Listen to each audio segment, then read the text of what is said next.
Bonjour à tous, très heureux de vous retrouver pour une nouvelle interview. Il s'agit dans cet épisode d'une professeure d'histoire-géographie, géopolitique et sciences politiques à l'Externat Notre-Dame, mais surtout, et c'est ce qui nous intéresse ici, de la directrice du MFJNU, Madame Bedford. Bonjour. Bonjour. Premièrement, petit retour dans le temps lors de votre passation avec Madame Pelé. Ma question, en quelle année d'abord s'est-elle faite? Et puis surtout, par quoi avez-vous été motivée pour prendre ce rôle de directrice? Alors, j'ai pris la direction complète du MFJNU en 2018 pour la première fois. En 2017, donc, je travaillais déjà dans l'équipe de direction, mais c'était Madame Pelé, effectivement, qui était directrice du MFJNU à ce moment-là, et j'étais directrice adjointe. Qu'est-ce qui m'a motivée, en fait? J'ai vu l'émulation qui se développait parmi tous les élèves, année après année, et j'ai trouvé fantastique que des élèves de lycée puissent débattre de la même manière qu'à l'ONU et également des mêmes thématiques qu'à l'ONU. Alors, le board, évidemment, vous assiste pour assurer l'organisation et le bon déroulement de cette conférence, l'équipe pédagogique et la direction également. Mais vous, concrètement, que faites-vous durant toute l'année scolaire, vos missions en quelque sorte? Alors, ma mission, c'est une mission d'encadrement du board, des professeurs qui m'accompagnent dans cette aventure. Et puis, je fais la relation également avec la direction.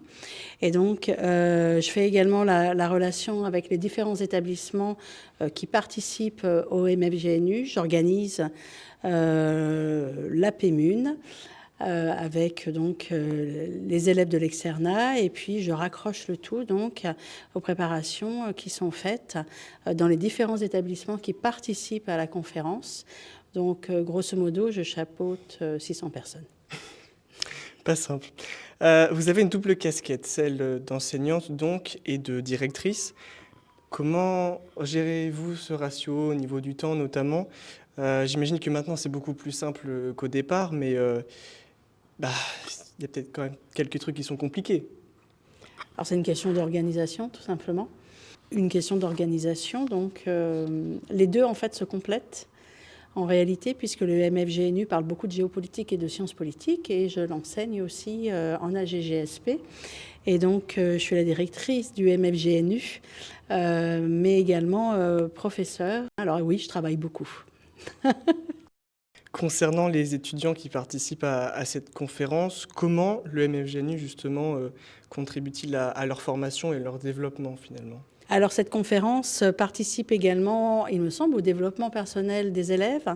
On a des élèves qui prennent confiance, tant dans leur capacité de travail, dans leur argumentation, mais également dans le simple fait de prendre la parole ou de défendre, je dirais, un point de vue. Et c'est quelque chose comment dire, qui ensuite se décline dans les différents enseignements, parce que moi je vois des élèves dans les cours, donc en dehors du MFJNU, qui sont bien plus confiants, qui s'organisent mieux en fait.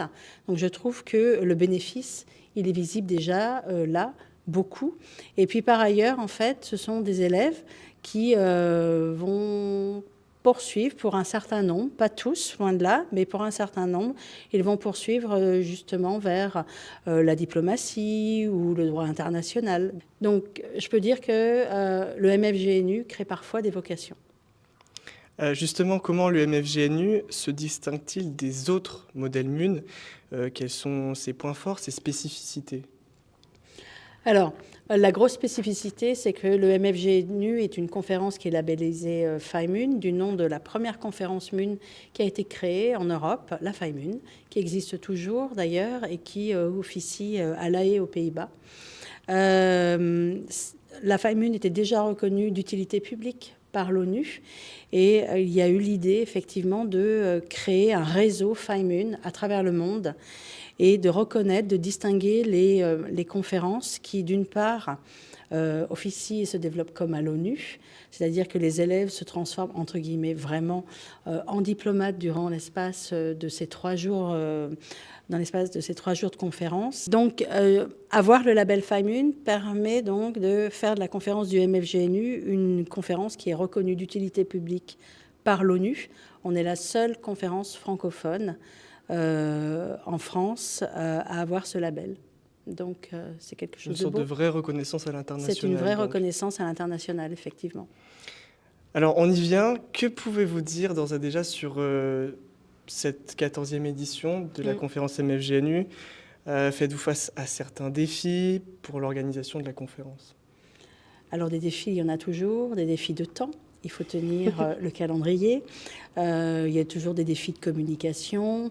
Et puis, le MFGNU, l'organisation du MFGNU, c'est une très grosse machine, en fait, qui se développe bien.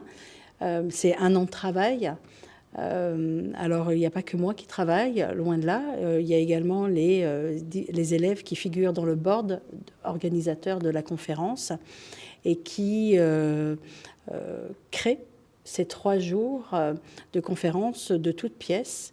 Et donc, ça veut dire qu'ils travaillent en plus de leur travail scolaire, donc au-delà, ce qui leur prend, je pense, un temps assez conséquent. Mais quelque chose, c'est quelque chose qui est très satisfaisant aussi, parce qu'ils peuvent voir en fait cette conférence jaillir, si je peux m'exprimer ainsi, petit à petit, et être finalement durant ces 3 jours. Oui, parce qu'aujourd'hui, elle rassemble environ 600 personnes qui viennent finalement de Belgique, 600 de élèves. Turquie, Oui, de Grèce et de partout dans le monde finalement. c'est ça. Enfin, dernière question que j'aime beaucoup poser. Comment vous voyez-vous dans 5 ans et quels sont vos prochains objectifs pour faire grandir ce magnifique modèle MFGNU? Alors, les objectifs dans 5 ans, eh bien, faire en sorte que le MFGNU se poursuive, évidemment, qu'il continue à porter en fait des élèves année après année. Quel nouveau défi peut-être faire en sorte de faire venir peut-être pas plus d'élèves, parce que 600 élèves déjà, c'est pas mal. Mais peut-être faire en sorte que des élèves qui ne sont pas encore venus au MFGNU aient l'opportunité de venir. C'est en bonne voie. Donc s'ouvrir à d'autres pays peut-être. Exactement. Ok. Eh bien, merci beaucoup Madame Bedford de nous De avoir rien. accordé de votre temps très précieux. Même si les quelques jours vont être intenses, je vous souhaite une très bonne conférence. Et quant à moi, je vous retrouve très prochainement pour de nouveaux contenus, et ce, sur tous nos réseaux sociaux. Ciao.